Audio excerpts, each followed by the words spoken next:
Hi, my name's David Harrison. I'm a board member with the Museum for Natural Science and History, and today I'm asking the question about irreducible complexity. What is it, and why is it an important topic? We read in Wikipedia that irreducible complexity is the argument that certain biological systems cannot evolve by successive small modifications to pre-existing functional systems through natural selection. Irreducible complexity is central to the concept of intelligent design, but it is rejected by some in the scientific community, which regards intelligent design as pseudoscience. Yet irreducible complexity is one of the main arguments used by the numerous and some very famous scientists who are proponents of intelligent design. Michael Bay, a professor of biochemistry at Lee University, first argued that irreducible complexity makes evolution through natural selection of random mutations impossible. However, evolutionary biologists have attempted to demonstrate how such systems could evolve. In his book Darwin's Black Box, Professor Bay defined irreducible complexity as a single system which is composed of several interacting parts that contribute to the basic function, and where the removal any one of those parts causes the system to effectively cease functioning.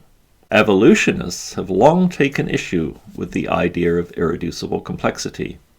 In his 2008 book, Only a Theory, biologist Kenneth Miller challenges the claim that a mousetrap is irreducibly complex. In an example taken from his high school experience, Miller recalls that one of his classmates struck upon the brilliant idea of using an old broken mousetrap as a spitball catapult. Not much of a mousetrap, but hell of a spitball launcher.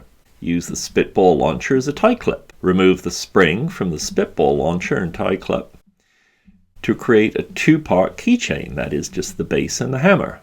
Glue the spitball launcher tie clip to a sheet of wood and create a clipboard. Launcher plus glue plus wood. Remove the hold down bar for use as a toothpick. The single element system. The point of the reduction is that in biology, most or all of the components were already at hand.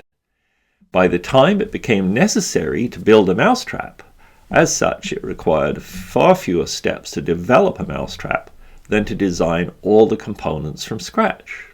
The intelligent design argument focuses on the functionality to catch mice. It skips over the case that many, if not all the parts, are already available in their own right at the time that the need for a mousetrap arises. But the Achilles heel of Kenneth Miller's argument that the irreducibly complex mousetrap has been reduced to a single step, a 13-fold. And here are just a few of the 13 examples. 1. The mousetrap needs a purpose to exist, to catch mice. The mousetrap needs a design or a blueprint, a very specific arrangement of all the parts which in biology we call the DNA code, in order to function. Someone or something is needed to assemble the parts. Someone or something needs to follow the assembly instructions, as all the parts have to be assembled in a specific order and in relationship to one another. Take any of these needs out of the loop, and there is no mousetrap.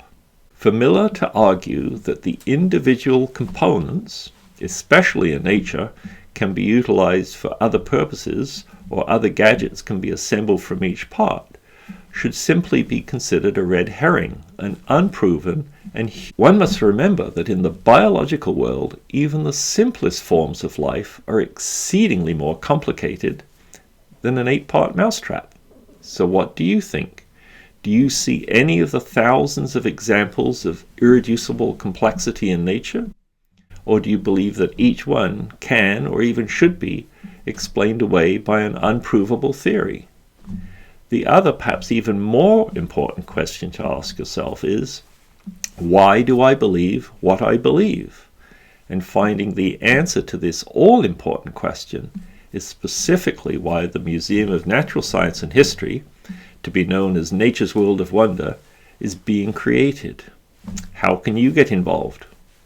That is why Nature's World of Wonder is here on Indiegogo. There is a dream, there is a passion, and there is a concept. Now it needs to be taken to the next level, to take the idea from illustrations to construction drawings, to take ideas from exhibits to plans and documentation for them to be built. When Toronto's Sky Dome was first thought about, it was done on the back of a paper napkin. All great ideas have a beginning, and we want you to be in on the ground floor. Then, on the day Nature's World of Wonder opens, you'll be able to say, wow, I was part of that.